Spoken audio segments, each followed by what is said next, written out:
Hello, beautiful moms and entrepreneurs. My name is Charisse Walker, and I'm your host of the Unbreakable Mompreneurs podcast. This is a place where we come together to learn, grow, and inspire. So sit back, relax, and let's get started. I have a question for you. Do you suffer from sometimes imposter syndrome, or do you feel like you don't always believe everything that you see, and you struggle with your self-esteem and you have negative self-talk? Well, words really do matter. And so today I have Aurora Winter, and she's going to talk about that with her book, Turn Words into Wealth. And so Aurora, without further ado, will you please introduce yourself to our audience? It's great to be on the show with you, Charisse. So I'm Aurora Winter. I have an MBA. I'm a serial entrepreneur. I've launched several businesses that generated 7 figures.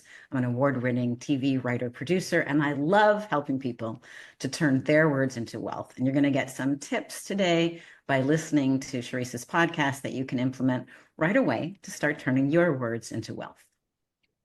Okay, so we were talking for a while before the show, and I just have to say, listeners, she is a wealth of knowledge and gives away freely. Like what she has done for me in just about 5 minutes worth of time, somebody has not been able to do for me in over 3 years. So amazing stuff. So listen up, okay? And then she might have something special at the end if you listen all the way to the end as well.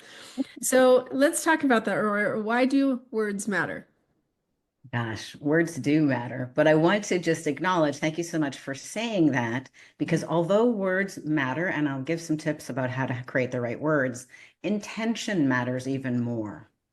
So my intention is to be a contribution. Mm-hmm. You know, every morning I listen to actually Sarah McLachlan sing the prayer of St. Francis of Assisi. And that sets my day on how can I be of service? How can I be a contribution? So while we're going to dive into words, your intention also matters and your mindset matters. And if you have the intention of being of service, don't be surprised if that attracts wealth. If you have different intentions, you may repel wealth. So I just wanted to say that your intention matters. In fact, sometimes if you go to various places that teach you how to speak, such as Toastmasters, and they double down on stop umming and erring and walk in a V and look at the audience a certain way, that's fine. But what matters even more is your intention. And if you show up with an intention of being of service, I promise you, it'll go 10 times better. So why words matter is they are the way that we communicate, but most people, especially well-educated people, make the terrible mistake of thinking that the message sent is the message received. And that couldn't be farther from the truth. Mm-hmm. Yeah, so there's actually 3 steps to the neuroscience of communication. And typically people who've gone to university, like you and I have, we are taught to do the 3rd step first. And our brains just don't work that way. So our brains evolved over millennia in order to help the species survive. And you cannot pay attention to everything. There are too many bits of data flooding in. So the very first step in communicating so that the message sent is the message received is hook attention. Mm-hmm. What are we talking about and why should I listen to you is the basic first step. So an example would be the title of my book, Turn Words into Wealth, or the subject line on an email, right? It's like, why should I open this email? Why should I listen to this podcast? I would listen to this podcast to find out a little bit more about turning words into wealth. That is the first step. And that is appealing to the ancient croc brain, the reptilian brain, which is always looking for, is this dangerous? Is this something good? Is this something to eat? So we want to communicate. It's a little morsel of some tasty goodness coming up. It's all right to trigger fear a little bit, but not so much that the person shuts down. So people do pay attention 5 times more to things that are alarming, such as the stock market. So you can attract the croc brain with either a little bit of morsel of something goodness or a little bit of watch out, pay attention to this, but don't overflood. The second step, and it does need to be done in this order, and it takes longer to explain it than to do it. The second step is social proof. So human beings survived as a community, as a tribe. And so we really care. Our next filter is who else thinks this is okay? Who else is interested in this? So, for example, me being on your podcast is social proof that I think you're worth talking to, and vice versa, right? So it's social proof. This book, Turn Words into Wealth, was the outstanding nonfiction book of the year in its category publishing when it came out. So that's social proof. Okay, so now we've done the first two steps, gotten attention, given a little bit of social proof.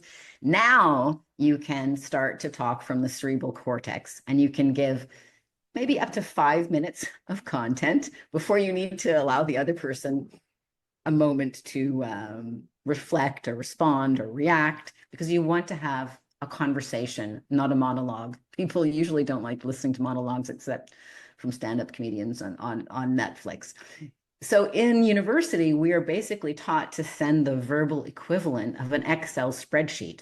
Mm-hmm. But how you will never forget this tip is if you get an Excel spreadsheet or any kind of attachment from an unknown sender with no subject line, what is the probability that you're going to open it? Hopefully zero, because it could contain a virus. And it's the same thing with ideas. Ideas are viruses. We need to be careful what ideas we pay attention to, even if it's our own negative self-talk. Beware who you listen to, even if it's yourself. Mm-hmm. And so there's this very smart filtering mechanism. First, address the crock brain with a hook of what is the subject and why should they pay attention? Second, address who else thinks this is worthwhile. For example, my first book was endorsed by Dr. Wayne Dyer. So a little bit of, you're, I'm sure, a leading real estate agent, and you've helped many people. So a little bit of other people you've helped, and then a little bit of content. Wow. And that all makes sense. Because everybody that tells me they do. They say the hook, the story, and then the offer after that. And so the offer could be, why should I keep listening to you? It doesn't have to be you're pitching or selling something, but it's true. You have to grab attention and then make sure that you go from there. So that's great advice. I love that. And the best way for the third step, as you said, is not the offer, at least not right away, but Mm-hmm. is a story. I think stories are the most effective and most powerful way of selling, and how you can sell through stories, no matter what you're selling, whether you're selling, do you want to list your house with me, or whether you're selling, would you like to have coaching to help you through this problem? You want to share stories with a beginning, middle, and an end about how you've helped other people through this problem. So stories about problems, the cost or consequence of the problem, and you or your company being the bridge between the problem and the solution, are really great and dramatic stories. And that doesn't even have to be a pitch. And people are like, oh, I see. That's the kind of problems that people solve. So an example would be one of the authors that I'm working with, Michael Stockham. He is a litigation attorney. And before he met me, his problem was he had a burning desire in his heart to be an author. And he had zero time, to write books. And he wasn't really sure how to write a book because he'd never actually done that. But by working together, now we've got 2 best-selling legal thrillers. He's got over 3,000 reviews on Amazon. He's sold 100,000 books. And because he's got my support, he's able to still thrive as a litigation attorney and pull down the big bucks while we are brainstorming a total of 10 books to launch his next John Grisham-esque career. So that's really fun for me to be a contribution in that way, and has enabled him to take the little time that he does have available and use it wisely to get his books written. Okay, I don't know why, but that just leaped out of me of excitement because it's so true. Like I said, you are an amazing person, and to be able to use your expertise and your wealth of knowledge, because I can't tell you how many people when they're like, oh, you wrote a book? I've thought about writing a book. I don't think people understand how much time it takes and what to do. And yeah, it's easy to sit down, write a book and manuscript, and then it's like, I have a self-publishing company, but now what? Right? I don't Yeah. know how to do any of that stuff. And so, like, embarrassing, but it will change after today. But reviews are an important thing to get. And I'm like, oh yeah, that's a good point. I should probably do that because I spent 2 years writing this book. I should probably actually have people read it and support it, because they've ordered it, they've read it, they tell me, but they haven't gotten and reviewed it. And so the ask sometimes is what people don't always think about. And so hiring someone like you're like, look, this is my expertise. This is what I can do. Let me help you. And so often we don't know what to do. And so why are we so hesitant to not ask for help? Well, how can you know what to do? The first Yeah. time we do anything, we make all the rookie mistakes, right? So if it really matters, it's worth working with somebody who's got expertise in that area, who's already made all those rookie mistakes and now has figured out how to do it the right way, and it can help you do it the right way. That's why I wrote the book, Turn Words into Wealth, because it actually made my heart hurt how many people would spend, on average, the first time authors spend 3.5 years writing a book, which is a long amount of time. Yeah. And then they they didn't know what they didn't know, so they would drop the ball right at the finish line. They wouldn't test the title, they wouldn't test the subtitle, they wouldn't test the cover image. Mm-hmm. There'd be no call to action to come to their website. There'd be no salting of stories in the book about what kind of problems they solve, or if they're available as a coach, consultant, speaker, whatever else they do. And so a book that was 95% done, but just with a little love, that extra 5% would have turned it into a money-making machine through no fault. I mean, we all miss the things the first time we do something. We all make the rookie mistakes. So I love to help people turn their books into what they hoped they could become. And part of that, as we were talking about before we started recording, is I really insist would be too strong of a word because I'm always of service. But I adamantly persuade that it's very important to have a minimum of 3 months, hopefully 6, but at least 3 months before publication, where you apply for awards, you get book reviews, you get beta readers, you appear on podcasts, you start the whole engine before the book is published. And one of the things I love to do as I'm creating books with my clients, I usually create them by interviewing them. So we will have maybe 10 hours of video content that's used to create the book. This is the way books have been created, except for the video component, usually transcribed. Like Winston Churchill didn't write so many books by longhand himself. He had secretaries, he had editors, he had assistants. He would speak his books, and then they would be turned into the written word. But what I love to do is thinking it through. Why not chop up that 10 hours of video that we use to create the first draft of the book and make hundreds of pieces, maybe thousands of pieces of social media content, so that even before the book comes out, the author has an arsenal of social media content to create buzz. I mean, even a 30-second clip can be valuable promoting what the book is about, or the title, or a little snippet of the content. That's such good advice. And why didn't I interview you like a year ago, right?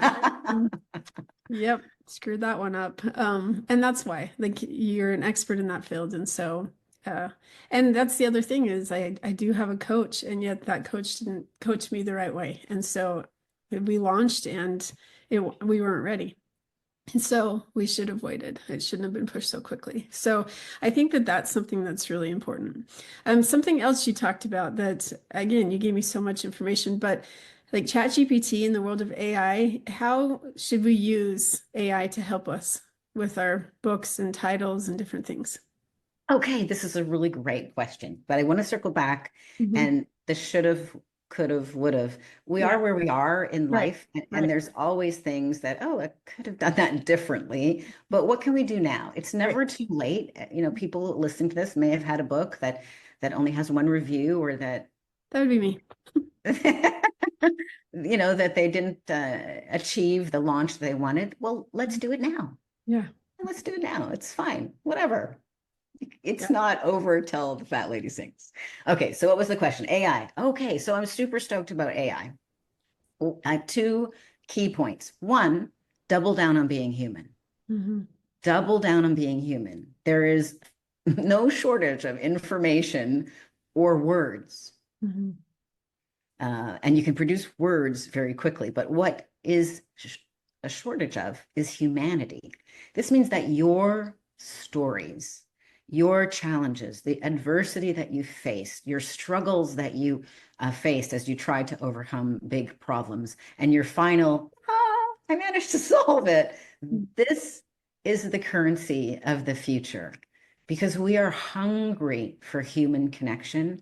We are hungry for stories that resonate with our own challenges and our own hero's journey. This is why the movie business is a like multi-billion dollar business because it's the hero's journey again and again.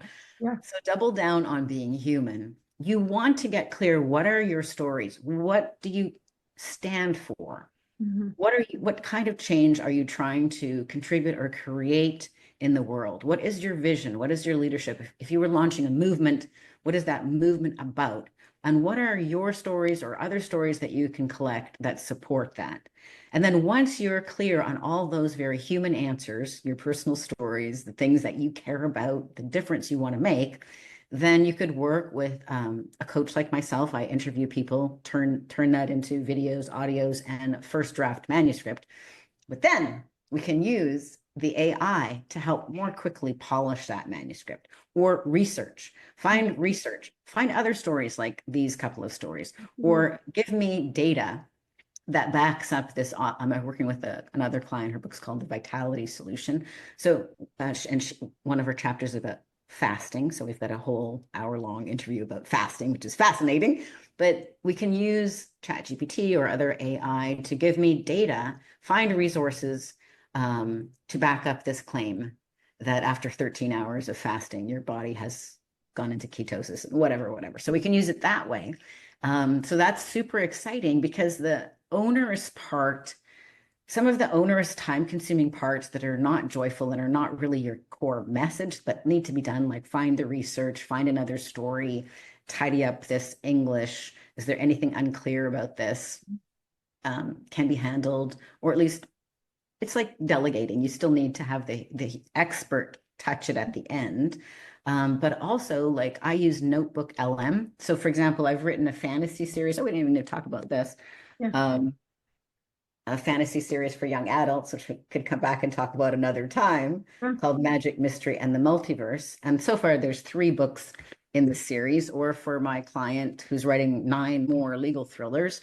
It's a lot of words. You can feed an entire book or even a couple of books into a program called Notebook LM, and then you can ask it to do really useful things like give me a list of all of the characters and some detail about them. So that can be really useful because if you get, I don't know, hundreds of characters, some of them might be minor, but you might want to have the same character appear in book 2 and book 5 and book 7. Oh, But cool. then you're like, as a human being, you're like, was the last name Miller or was it Mills or what, Mhm. and the AI can help break the back on that task and do stuff like that quickly. But again, we need to be aware AI makes mistakes. Yeah. It is super fast. Mhm. It responds to expert prompts much better than amateur prompts. And Mhm. you do need to have the human expert review it, or else it'll go down to Mhm. the lowest common denominator, which is mediocrity at best. Well, and also ChatGPT, they make up research as well sometimes. They do. So, like if you're quoting an article, like it tells you, hey, in this article, da da da da da, like go and fact check that because it might not exist. They might have just made it up as an example. So that Right. type of stuff you have to be careful of as well. I've, Exactly right. yeah, I can't remember why I learned that or something, but yeah, I went to fact check and they're like, oh no, it was just an example. And I'm like, oh, good to know. I think Perplexity may not have that same issue, but I haven't double checked that. That's just caught my attention. So Mm. different AI platforms have different skills and different shortcomings, but it's like having a super eager, really fast intern who's Mhm. 20. No life experience and can Long learned. eagerly make a mistake. I'm so happy to please and Yeah. emotionless. And emotionless, right? The better your prompts, the better the answers. So Mhm. I'm an award-winning screenwriter, I'm an award-winning author. I've launched multiple businesses. So I bring a unique set of talents, storytelling, entrepreneurship, and even can this be adapted for film and television? Because that can be a big money play too. So I know what I'm looking for, so I can give pretty good prompts to get what I want. So pay attention to the prompting. That really matters. Yeah, that's really good advice. So what is something new that you've learned that may have surprised or delighted you in some way recently? Hmm. Okay. Well, seeing as you got me thinking about AI, so what delighted me in Notebook LM, Mhm. I've uploaded, you can upload an entire book and Mhm. then you can press on studio and you'll have a male voice and a female voice talk about that book for about half an hour as Wow. if it was a podcast interview reviewing the book that they've read. That blew my mind. Oh So my for my God. clients, part of what I have my AV audiovisual team do is we create between 30-second to 1 hour video and audio clips.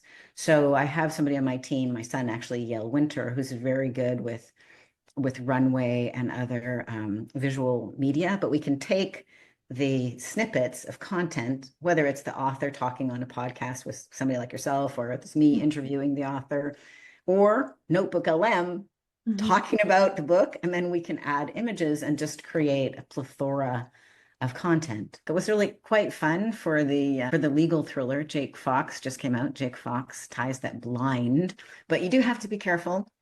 Don't upload the whole book because it'll freely give the spoilers. Right. You That's can upload the whole book if it's a nonfiction book. So right. this is where you have to have the human touch. You got to go, okay, we don't want to give away the spoilers when we're enticing people to read a fiction book. See, all these things, it's so good to know. Okay, so I have a question for you because you've started and you've sold companies and you've done so many different things.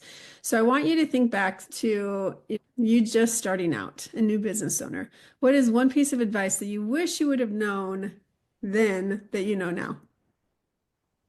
Hard to get it down to one piece. I think I stumbled into this gradually, and I wish that I had known it more explicitly right from the get-go, is be relentless in your pursuit of solving the problems your ideal client has. Mhm. So never stop solving problems because you may already have a great value proposition and people are buying from you, but can you solve more problems? Can you solve them faster? Can you solve them better? And are there out of the box ways to solve them? So, for example, I've used grants, I've used tax shelters to make, okay, here's the offer. The investment is still the same, but you're going to get half of that back from a grant or a tax shelter. Well, that changes the impact on the client. And my competitors never seem to think that way. Or for example, now, like my business is helping people with their books. But as I notice the problems that they come up with, I've noticed, oh, the next step is they need to market the book, they need to advertise the book, they need to get book awards, they need to have like a pre-launch schedule, they need to get on podcasts, they need to be media trained, they need to have turn their book into a hook for radio, TV, and podcast. Oh, and then they need to become a speaker, and then they need to do a TED Talk. So I am always noticing where my clients stop and where they have a problem. And once I figure out how to solve that problem for myself, then I can offer to solve it for others. I think that is the key to being a successful entrepreneur. As Mhm. entrepreneurs, we solve problems at a profit because otherwise it's a hobby Mhm. or you're just hemorrhaging cash. That means that a problem is actually a gift. Every time you notice a problem, you're like, oh, there's a problem. Can I solve it? Mhm. Can I solve it faster, cheaper, better? Oh yeah, like I've helped people launch numerous books, so I've gotten pretty good at solving it faster, cheaper, better, in a more fun way. Mhm. And I think that we don't talk about that because that, as an entrepreneur, you're solving a problem. And sometimes, like I always hear serve not sell, serve not sell. And so I have tended to go above and beyond, way above and beyond, and sometimes talk myself out of jobs because it's in the best interest of my client. And I don't have issues with that. But the times that I probably could improve are, you know what? This does have to stop being a hobby because I'm so wanting to help everyone and I have a hard time charging people for that. And it's like, wait a second, how do you support your family then? You can't. And so making those offers, doing what you're supposed to be doing, and that's something I've really been hyper focused on, especially the last year and a half, is the value. You have to believe that you have Yeah. value and that your time is valuable. And So even though you want to help people, there still has to be something else. Because I remember this one guy, known him for a long time, and he calls me up. And this is after I've spent hundreds of thousands of dollars in coaching, right? And he's like, okay, sure, I want to take you and your husband out to dinner with me and my wife. And I want you during that dinner to teach me everything you know about blah. So, well, it's been 3 years of knowledge and a lot of money. A dinner is not going to quite cut it, you know? Yeah, And so if they don't exactly. value you for what your knowledge, I mean, if you want to learn that and you want to spend that kind of money, great, go do it. If not, you can hire me and I'm happy to condense it and make it much easier for you. But that has value. And if you don't see that, then I'm going to move on to the person that does. And not in a rude way, but Not in a rude way, yeah. Well, yeah. my tip on that is that the filtering needs to come at the very beginning. So he's not an ideal prospect for you, right? Obviously, he wants you to condense whatever $300,000 of investment and time into like a dinner, and he thinks like paying for dinner is going to cover that. Okay, so that's what I do. Like I only work with experts and entrepreneurs Mhm. because I want to feel good that what I'm doing is creating at least a 10 times return on their investment. Right. So if people don't have a business or don't have a back end or have a poetry book, I am all a big fan of write, whatever you want to write.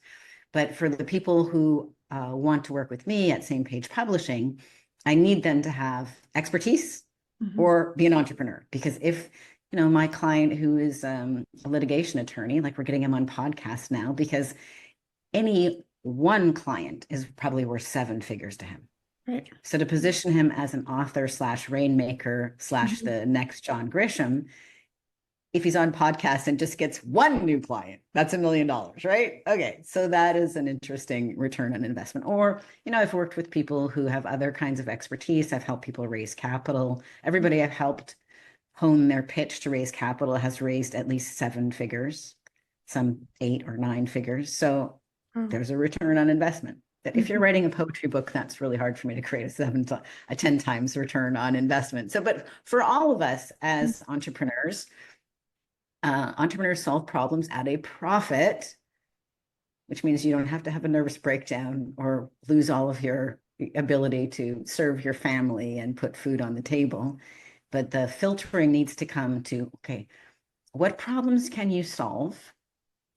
And what who are the people or the category of people most in pain from that problem not being solved? And who is it worth the most to for you to solve that problem? That's such good advice. It's pretty simple. And then with all kindness in your heart, you can take on some friends or some pro bono uh, volunteer work, but just be clear, this person is a gift. This is business. Right. And don't get me wrong, listeners, because I'm queen of botch delivery. So when you talk about words and words matter, they do. And I never intended to ever come out a different way than, I mean, nice, right? That's just not who I am. But I think that, yeah, I'm more than happy to be able to do anything I can to help somebody. But um, there also can't be a take advantage of. And that's where I think sometimes, and it depends and it varies for everything, but you have to make that determination and figure out where your line is. But you need to have a line. And also, curiously, it may not be a gift to the other person Yeah. because there's nothing worth less than free advice. Hmm. Right. So if somebody's not willing to invest in themselves and their business and their career and invest in coaching with you, Hmm. then even if you tried to download everything you learned over that dinner, how well would that person be able to absorb it while they're drinking wine and they don't have their notebook and they don't really have their learner Hmm. brain on? Yeah. No, that's very, very true. Okay, Yeah, last question, because we are going to transfer to being a mom, because you mentioned you have a son. I And so do. I want you to imagine yourself sitting on a park bench, enjoying the sun. Imagine the sun beaming down, and you're just watching nature. And this 9-month pregnant woman comes and sits next to you. And you start having a conversation with her, and you flash back to all of your time with your children. And so, what is something that you would give as advice, and not necessarily as a new mom, but advice to that person? I would open a conversation with her and see if there was something troubling her heart, and I would listen. I think the Wow. biggest gift we can give another person is deeply listening. That is unique. I've not had that response at all. I love that because how often do we talk instead of listen? A good example, Yeah. and this has always stood out to me, and I've really worked hard the last couple of years. Brian Buffini, he's a coach that I adore. He's class act in real estate, and he was my very first coach that I've ever had. And this man is just amazing. He has 6 kids as well, and he came home because it's important for him to be able to be home with his children and to attend their events. And so he came home very, very exhausted, and his wife had some friends over. And so they start talking to him and stuff, and he just keeps asking them. He keeps asking them as much stuff that he could have loved to talk about. He didn't. He just asked some questions and things, and he goes, "Well, I'm tired. I'm going to get up and go to bed." And they're like to his wife, "He is such an amazing man. He walks on water." Like they just think he's such a great guy. And why is that?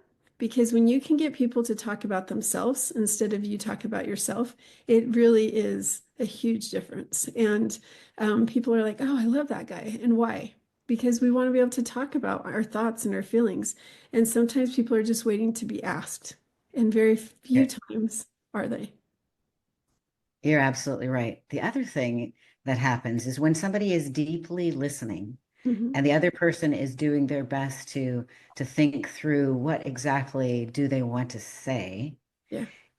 there's an alchemy that happens. So that's why I interview people to create their books, because there's something quite intimidating about facing the blank page and you're trying to type and people just freeze. But if you're talking about something that you care about or Mhm. you're passionate about to somebody who's actively listening, you will go deeper. You'll discover beautiful things that you didn't even know that you wanted to say. You'll discover the gold in your Mhm. own story. Like there's really something um, alchemical Yeah. that happens when somebody's really trying to think about what's the honest truth here, and somebody else is deeply listening. When I go back and I edit my podcast, I'm like, I'm the one interviewing. But for some reason, the time that I hear it the second time, I'm like, wow, I totally missed that. And sometimes it's because, like, what am I going to ask you next or what? Yeah. And so it's hard for me to give up that editing part to somebody else because I like listening to it. Yeah. The other thing that's cool is if you can talk through your book Mhm. with myself or with somebody else who's actively listening, Mhm. you can do it by yourself, but then you don't have the alchemistry of the listener. Um, Most people can talk about 8,000 words in an hour. Mhm. Most first-time authors cannot write 8,000 words in a week. Yeah. So a typical book is maybe 40 or 50,000 words. So with my clients, we probably record 80,000 words and then we can chop it down to 50. But it's easy and it's fun because they're like, I didn't even know that I thought that, or I didn't even remember that story until you asked me that question. And so it's fun and it's engaging. And people are also, they're also healing through the process because an unexamined life is not worth living. But basically, an unexamined life has got this all kinds of dross Mhm. hidden with the gold and the diamonds. And as I ask people questions, or you ask people questions, they look at it and they examine it, and it's a chance to pick out the diamonds and the gold and the platinum and let go of the mud.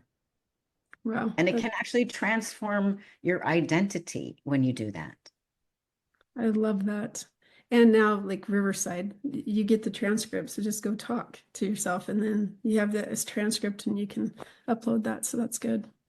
Well, Yeah. if our listeners wanted to find you, because I absolutely am going to, but how do they do that? So my publishing company is called Same Page Publishing. So they can go to samepagepublishing.com and they can see various different people I've helped with their books and the awards that they've won. If they'd like to get the book, Turn Words into Wealth, Blueprint for Your Business, Brand, and Book, it's wherever books are sold. But you can also get the ebook for free if you'd like at turnwordsintowealth.com. And then you'll also get the bonus of 5 videos that will give you some more information about how you can attract capital clients and media coverage through the power of words. And then after you've read the book and explore it a little bit more. If you are an expert or an entrepreneur and you would like to have my help creating your book and building your business and your brand, then you can sign up for a free breakthrough business call at bookcall.biz. Thank you so much. I appreciate that. You're welcome. And thank you for being on the show. My pleasure. Unbreakable Mompreneurs, I hope that if you're thinking about writing a book, it's not that overwhelming. And the big step is to get started, but I highly recommend, like I said, she's amazing. I'm excited to be able to work with her after this and getting your book out there, because take her from me, you can publish it, but now you got to sell it. And it would have been nice to be able to have more reviews and have a build up like that. I wish I would have known that before. So go out and make it a great day, and I wish you all the best. Beautiful moms, remember, you are unbreakable. Keep illuminating the world with your strength, pursuing your dreams, and reveling in the splendor of motherhood. This is Charisse Walker, bidding you farewell for now. Stay tuned for more empowering conversations on the next episode of the Unbreakable Mompreneurs podcast. Until then, keep shining bright. Signing off with love, Charisse Walker.